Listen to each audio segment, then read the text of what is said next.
Hello and welcome back to It's a Spectrum. Before we get started, make sure to like, subscribe, leave a comment, try to watch to the end. And if you want to follow us, we are under the Radar handle, so it's at Radar Pod on all platforms. We also have a public Discord and we have a Patreon with a lot of cool stuff on it. If you want to check that out, we're doing a lot of arts and crafts. We're doing a lot of game streaming. Um, Today we have a wonderful guest that I was super interested in talking to after I saw their content. Uh, Kofi Robinson. How's it going? Hello. Hi, Hello. thank you for having me on. Great to have you. Just to jumpstart, we usually ask simply what, if you're comfortable sharing, is your personal journey with the autism diagnosis? With the autism diagnosis, it's been kind of a long, complicated journey because when I first began to suspect that I was autistic, it was a lot of research. And then I actually went to see a mental health professional who could diagnose me. Once I was diagnosed, there was a long acceptance period that I had to go through. Because at first I was elated. I was so excited. I wanted to tell everybody, honestly, like I discovered this thing about myself and it made so much sense. Like all the pieces were fitting together. So at first there was a huge wave of relief. And then as time went on, I think I began to struggle maybe like with some internalized ableism, but I think that I was having a hard time accepting it like fully because once I got diagnosed, I would tell people close to me and maybe even not so close to me. But I just wanted to talk about autism because I was so excited about it. But then I had to just sit with myself and have that conversation with myself instead of just oversharing to others about it. Right. I was diagnosed in 2020, so it's been a few years now. Um, but in some ways, it still takes some time to accept. Yeah, no, I definitely understand that. I think that's really interesting. It seems like usually uh, when people find out or are able to confirm it, it kind of goes one of two ways where either it's something you've known for a minute and so it feels rewarding, Hmm. or it's something that catches you off guard. Like in my case, I was caught off guard. I was diagnosed relatively young, but still technically late. I was about 14 or 15. Okay. And when I found out, to be honest, my initial reaction was like to be resistant because Mhm. I had seen and met other autistic children and I'd seen how they were perceived and for lack of a better phrasing, like accepted. And I didn't like that. I didn't want that connotation with me. And it took me a long time to not only get over that, but also come to terms with the concept that that is how some people saw me, even Yeah. before I was diagnosed. Um, so I definitely understand like that there's usually a period of like kind of growing pains when it comes to like confirming the diagnosis. Can I ask how old you were when you were diagnosed officially? Yeah, I was 21. 21. Yeah, I've noticed that it seems to be the norm with a lot of female presenting women and female presenting non-binary people where it seems to be later. Hmm. I think when we had Janela on, that's something we talked about where it seems like that's a combination of like where we're at with autism in general and also like where the new information is leading us. Where for the longest time, of course, people of color and specifically women were not diagnosed. They were dismissed from Yes, diagnosis for so long, and so now it's like this whole field of unexplored territory that is finally being addressed. And I think that it that's is. that seems to be one of the biggest things that attributes to like not only the rise in diagnosis in general, but specifically in these communities that prior to this have not been as well accepted. Speaking of which, you are part of a research project, if I understand I it. am.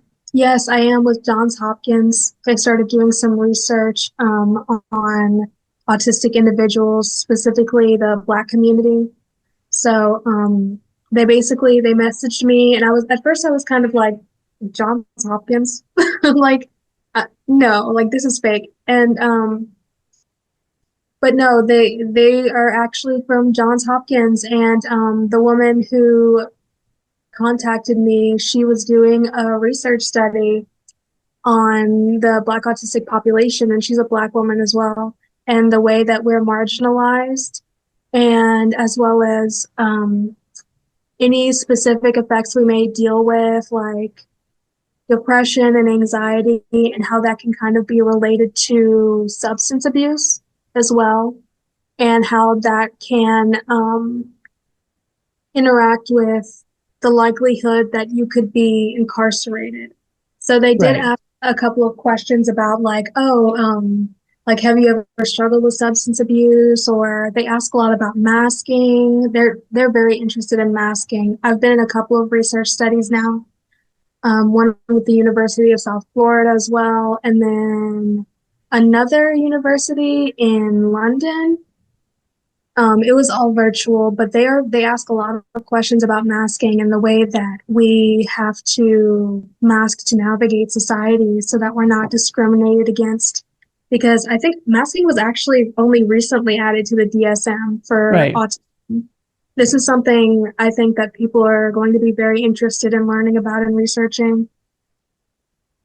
Yeah, I'm definitely interested in the concept of masking. I feel like one thing that's been part of my journey is learning how to define what the difference was between masking behavior and like social camouflage.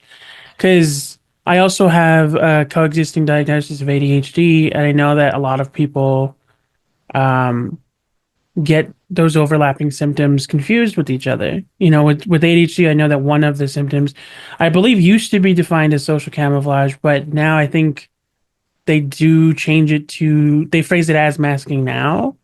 Mm-hmm. Um, and I do think that they're not that those are different, but that there is a difference between the two concepts. Like I feel like to a degree, just about anyone has some form of social camouflage, you know, like when you're faking a laugh or putting on a smile just to be calm and comfortable in public versus like what autistic people and specifically autistic people of color have to do to blend in so that they don't stand out because standing out is potentially like harmful or dangerous in certain Right. cases. You never want to stand out, especially in a situation where you sense things might be uncomfortable. Like when you're an autistic person, or especially an autistic person of color, as soon as you enter a social situation, you need to assess your surroundings. So, like, does this person seem uncomfortable with me? Is it because of this? And sometimes you don't know. So you Yeah. just have, Yeah, and that's something that I've always been curious about. I'm interested in what people will find when the more we look into masking because I'm curious about how that affects the development of the individual with autism because I feel like when I was younger, even though I wasn't officially diagnosed, I was suspected, and based on what I was being told about those moments of or that time of my childhood, I believe that I would be registered at a level two. Now, after going through therapy, after going through a lot of development, I think that I would be a level one. But I mhm. do remember what that felt like, and it does seem to coalesce with what was described as, or what is currently described as level two autism. So I'm curious if a lot of that has to do with developing the ability to mask. Mm. I've heard that. I've heard that in response to ABA. Like some people don't think that ABA actually helps, but that it just teaches them to mask. And I wonder about that sometimes. Yeah, because I've heard some cases that were very positive when it came to ABA. I do think that there needs to be some kind of regulation or evaluation in how it's if it is to be a normal practice, how it's what's the word? Exercised, I guess. Hmm. Because of course we also hear the horror stories of what happens, like what is still happening in some southern and conservative states where I say horror stories, but I mean like in terms of, you know, children being locked in padded rooms and being Yes, ignored yes. because they are exhibiting behavior that is considered not acceptable when it's something as Hmm. simple as like they're twitching their hands. So true. Can I ask, how did you come into contact with this woman with John Hopkins? Like, did they reach out to you? They did. They found me on TikTok. They found me on TikTok. I suppose that they were looking for Black autistic content creators that they could reach out to. They reached out to me, and then for a little period there before January 1st, we worked together to kind of gather more Black autistic individuals so that they could participate in the study and they could get more data. And it was basically, it was sort of like a Zoom interview, but it was kind of like a survey as well. Right. So they asked us pretty much all the same questions, and they are interested in even interviewing our parents as well to see how they dealt with that or what things, what signs they noticed before we were diagnosed, because a lot of us are late diagnosed. Right. That was another thing I wanted to ask. Prior to you getting your diagnosis, was there any kind of conversation or sign that there might have been something there exhibiting earlier on? Like, Oh, yes. Oh, yes. There were so many signs that the sensory issues, the social interaction, my little like quirky particularities that I have to have everything a certain way. There were a lot of signs that honestly my pediatrician should have noticed, but because he was a friend of my father, I honestly think he did not want to say autism right. No, yeah, because it has such a negative connotation behind it. I definitely remember when I was younger hearing about autism, and it was considered like this was when like Autism Speaks was making those old ads that they used to have, Mm-hmm. and they were still the biggest charity at the time. They were like the only thing people ever heard of because they were putting all the money into their media. Um, And so I remember like in television shows, it was like considered a tragedy if a kid was diagnosed autistic.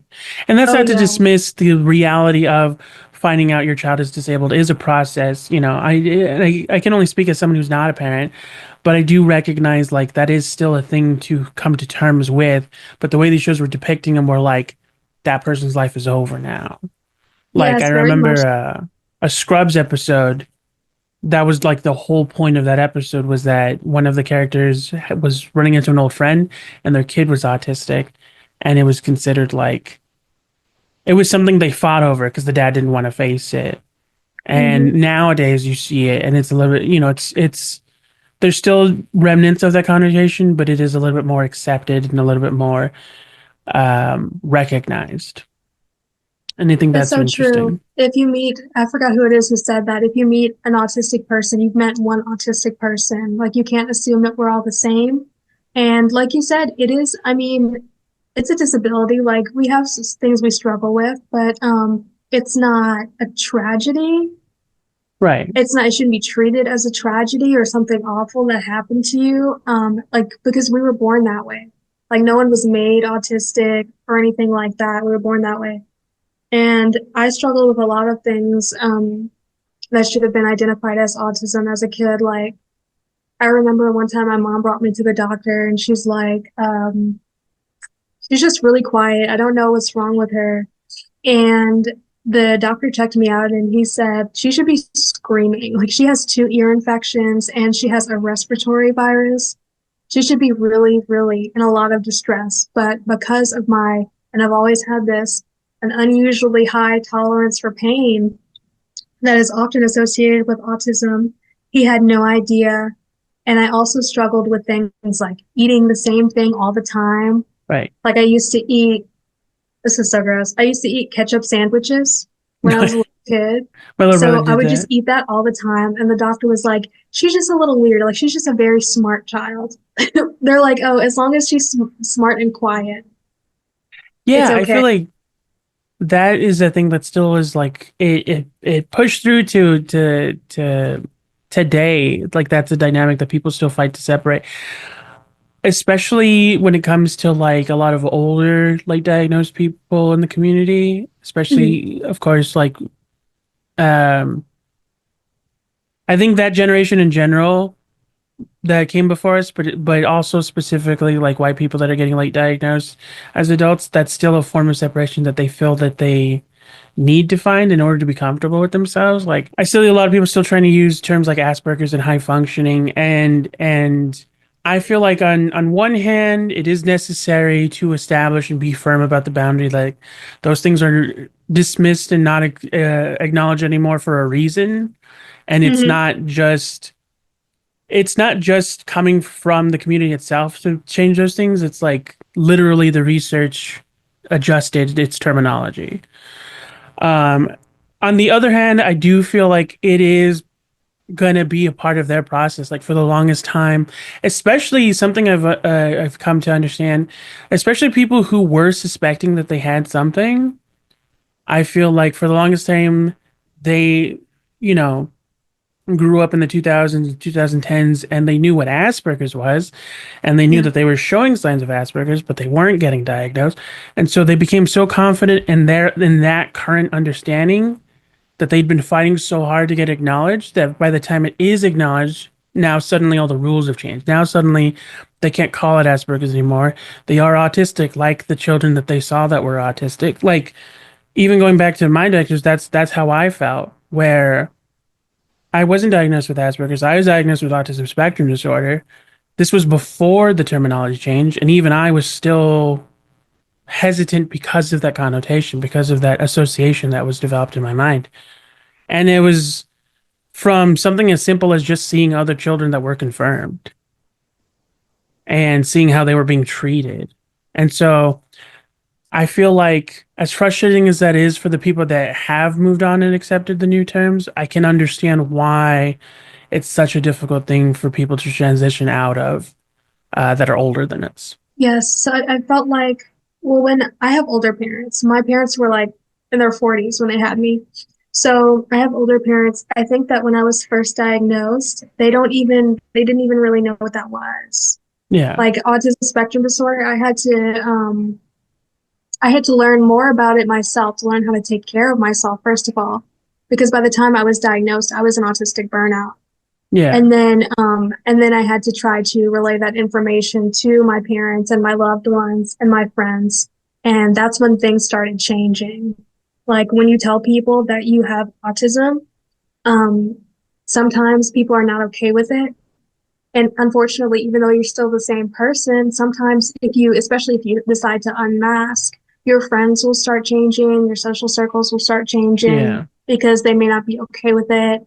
But the bright side is that you attract people who you actually are okay with and who are okay with you and who are more healthy. Yeah, that's something that I find was interesting about growing up with autism was like I never really faced backlash from friends, but there was a developmental period where now that I understood how the parts of me that were masking and the parts of me that weren't, and now I understood Mhm. how those individual pieces were being responded to, I developed a boundary on my own of like knowing what was healthy for me to change and knowing what was like not in my control and therefore like not worthy of punishing me for. And Mhm. so for me, what it was instead of people leaving me, I just, readjusted how I approached making new friends and establishing like out the gate, like my ability to control that narrative and how I was perceived based on how I presented myself. It was even to the point where like when I met someone new, I wouldn't get upset, but I would make it like a thing for my friend. Like if I was being introduced to someone as a third party, like my brother's introducing me to his girlfriend, or like I'm meeting a new friend of my parents, I would always find it necessary for me to be the one to explain that I'm autistic Mhm. because that's the best way that I know that I can represent myself appropriately so that if there's misunderstanding beyond that point, that's not on me. That's not on the people interpreting for me. That's on the individual's willingness to accept me. And then that's how I register whether or not I want to continue interacting with that person. Yeah, so you prefer to tell people. Yeah. I prefer to tell people like on my own because there's been circumstances where like someone was prepped in meeting me. And then from that point, they were treating me with like kid gloves. Oh no.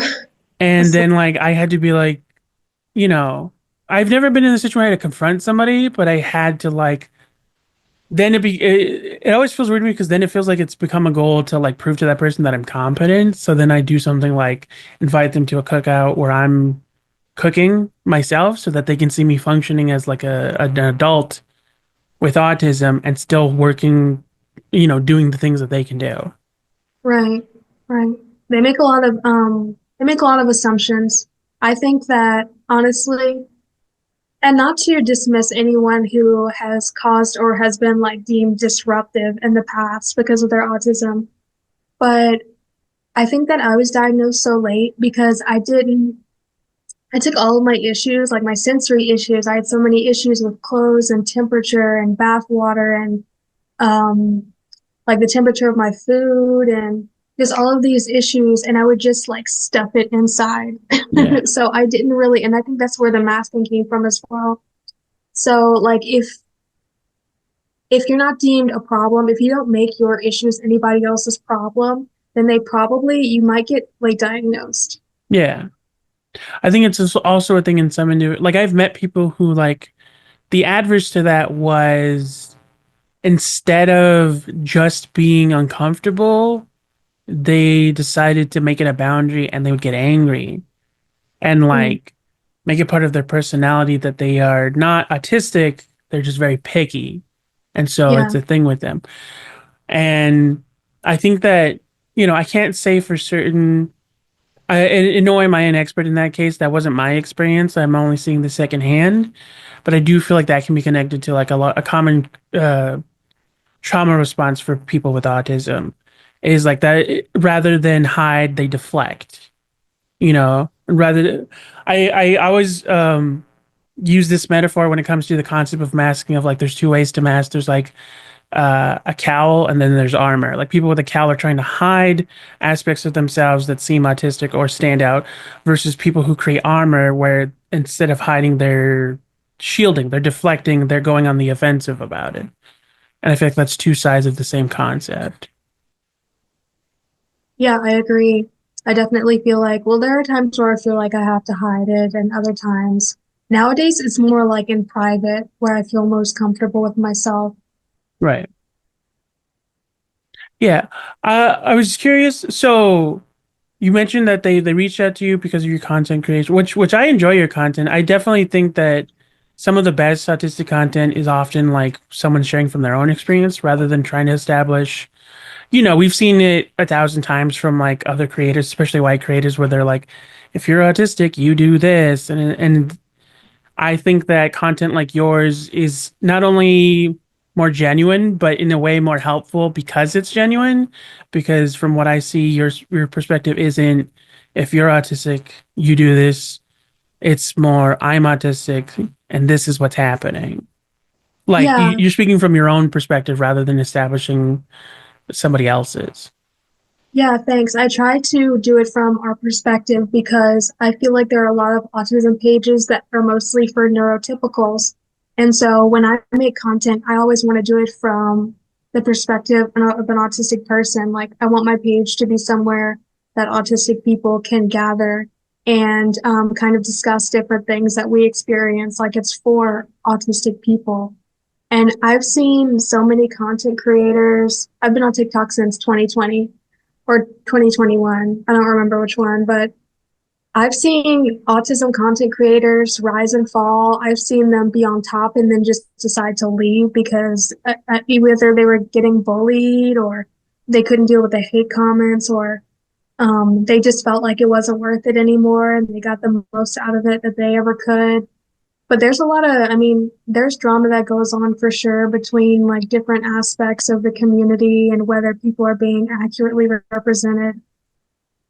Yeah, and I think that's an important concept when it comes to not only how we perceive perpetuate ourselves, but how we're perceived is something you said earlier, I think is important of like the goal shouldn't be to make us translatable to everyone else. I think that we should be allowed to strive to understand ourselves, and then it's up to everyone else if they want to understand also. Like the way I've looked at it in recent years is like if this person wants to know more, if I'm trying to correct this person and they want to understand the credibility or establish my credibility by understanding where I'm coming from, I shouldn't have to teach them. It's not my job to Mm. teach them. It's completely on them if they actually want to look into it, because I've gotten comments before where they're like, "Well, can you send me links? What's your proof?" And I'm like, "You have the internet at your disposal. You can find it if you really want to."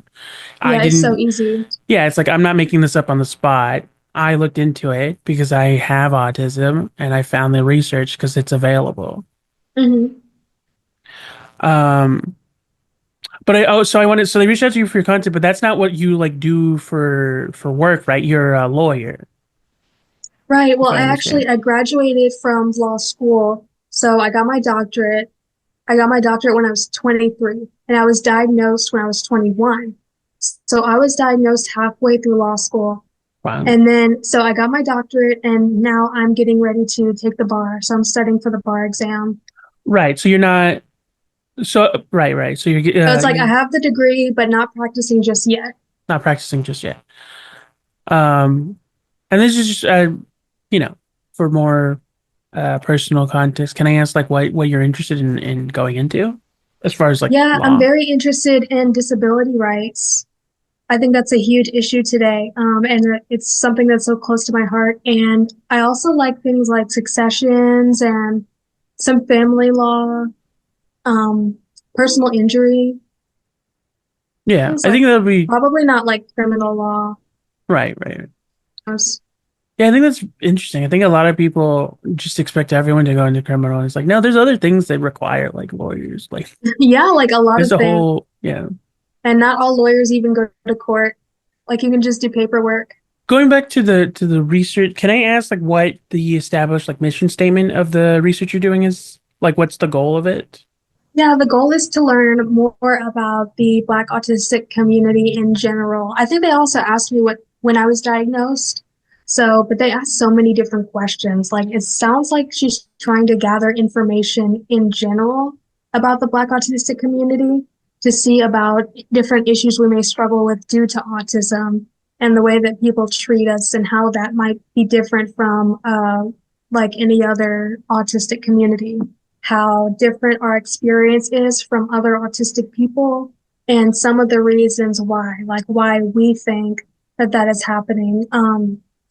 Like so many, I've made videos about how people will, they are so much faster to assume that we are mean or angry or like a sassy Black woman if we're perceived to have an attitude when maybe really we just went nonverbal or something.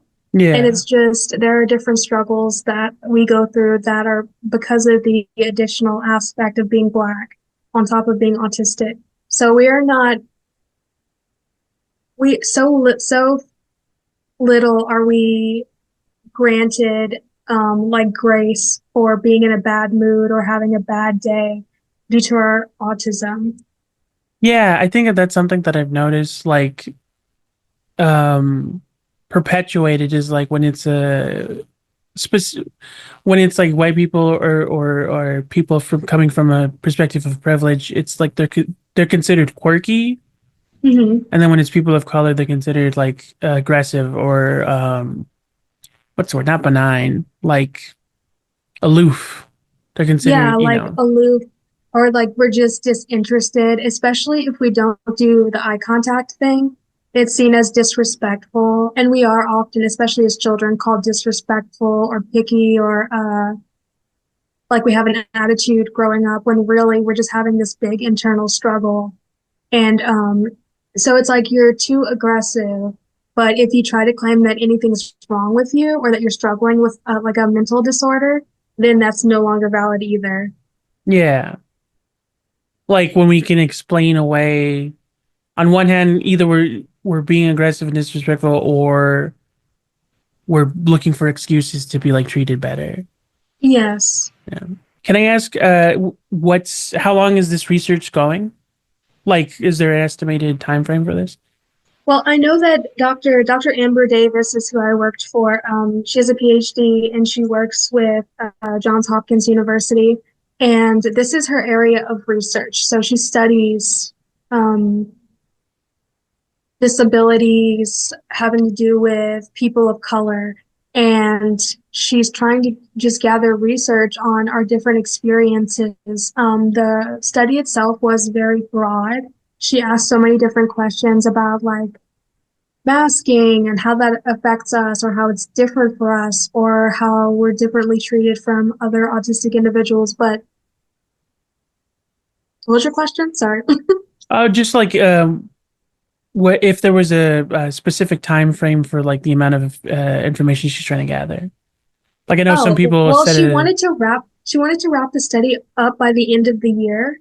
So that study specifically has expired, but she said that she would be in contact because she wants to do more research if she can get the funding, of course, for the new year. So I think Right. that there will be more research done by her. I'm interested to see what more she does. I like after finding out that you were doing this research, I started looking into the whole like study and the people behind it, and I'm curious what comes from that. I feel like a lot of people might be confused why something like this is necessary. Hmm. And it's funny that it for me goes back to an argument that I've had before about where environment comes into relation to how something develops, something like autism develops, because a lot of people think that autism is a symptom of environment, and they try to make the argument that someone thinks they're autistic because they were raised a certain way.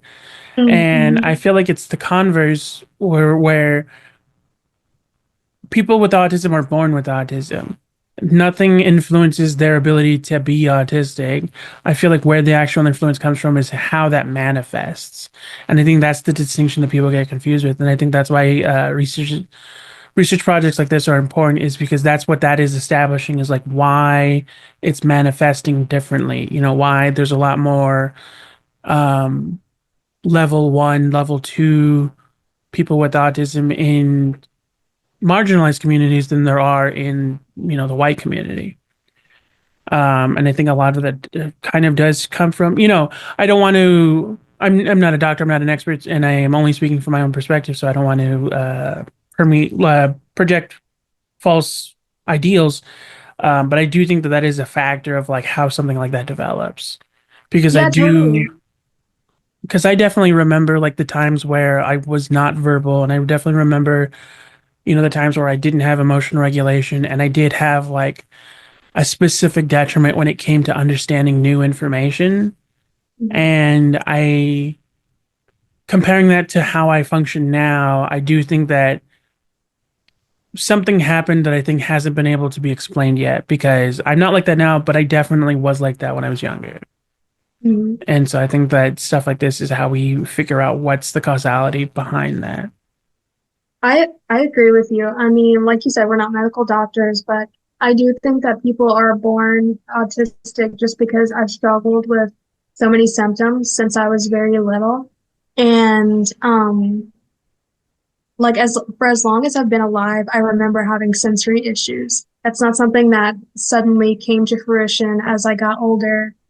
And so many people who are diagnosed with autism end up looking at their parents and they're like, I think this parent actually might be on the spectrum. I've been hearing a lot of that in my comments. They're like, I think my dad's autistic or I think my mom's autistic and is in denial. Sometimes they are. Yeah, I think that that does, that was something that I was thinking about earlier. Um, that I remember being funny about my experience was like when I was diagnosed, I was the example of autism for most of my family. And now Mhm. that I'm an adult and I've done all this research into explaining myself, I'm a point of reference for them because a lot of them are getting diagnosed now. Like older and younger relatives are now being diagnosed with autism spectrum disorder and ADHD. And I think that's really interesting, and it's like funny representation of the progression that we're experiencing right now. I don't think we're at the end of that progression, but it is changing from how it was even like 5, 10 years ago. Yes, it is changing, changing so fast. And honestly, well, I mean, I suppose I've seen some of it in the media. I was going to say I didn't really see anything in the media about it, but there are more like autism shows now, even if the representation isn't exactly right or perfect. I do see more autistic characters, or even reality shows like Love on the Spectrum, even though that does have its issues. Like they Right. actually, they did reach out to me one time about doing the show, but I didn't. I did the interview with them, but I guess I wasn't like entertaining enough for Right. Yeah. neurotypical views. Like, they want to see more, they don't want someone who can mask. Yeah. It looks like we're about to run out of time for the meeting, so we're gonna go ahead and wrap it out here. But it was great talking to you, and Yeah, I wish that honestly, I wish we could go into that more. I'd love to have you again if you're interested in the future.